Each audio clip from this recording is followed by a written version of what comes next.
ના બાપુ, હવે આ શરીરનો કઈ ભરોસો લાગતો નથી. જીવ જાય એ પેલા જ તમારી બહુ ચિંતા થાય છે.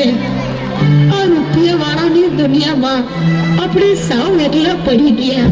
આવું ન બોલ શ્રદ્ધાની માં. તારી તબિયત સારી નથી એટલે આવું બોલે છે.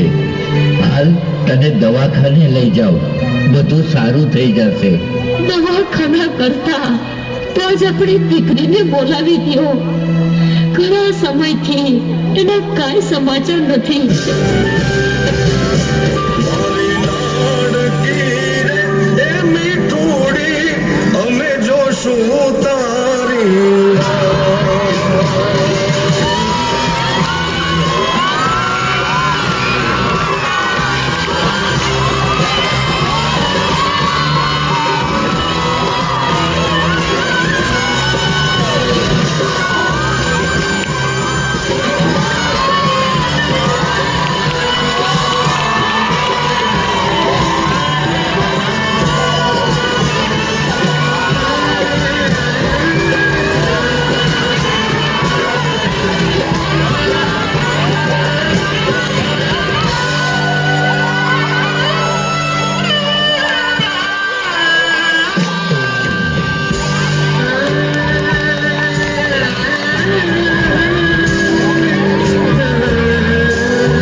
મોટા પરિવારમાં કામકાજને લઈને કદાચ દીકરી ફોન કરવાનું ભૂલી ગઈ હશે.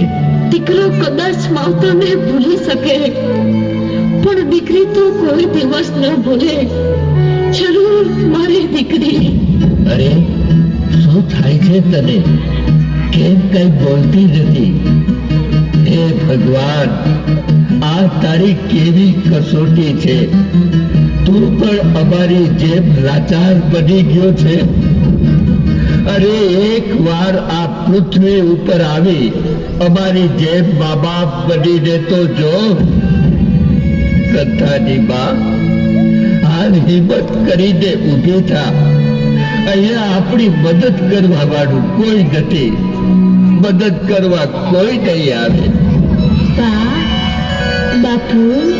અરે મારી દીકરી, આજ ખબર પડી કે નજીક રહેતા દીકરા કરતા દૂર રહેતી દીકરી પહેલા પહોંચી જાય છે. બાપુ, આ શું થઈ ગયું બાની?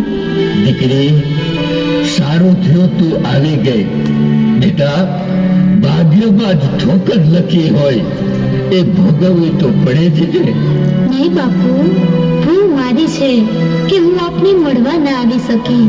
બાપુ, અમારે બિઝનેસ મોટો હોવાથી હું પણ કામમાં વ્યસ્ત થઈ ગઈ છું, જેથી મળવામાં મોડું થઈ ગયું. મને માફ કરી દો બાપુ. કઈ વાંધો નહીં બેટા, તું સુખી છો એ જાણીને બહુ આનંદ થયો. બીજી કઈ તકલીફ તો નથી ને બેટા? ના બાપુ, તકલીફ તો તમારી જોઈને બહુ દુઃખ થઈ છે, પણ હવે તમે જરાય ચિંતા ના કરશો. હું આવી ગઈ છું.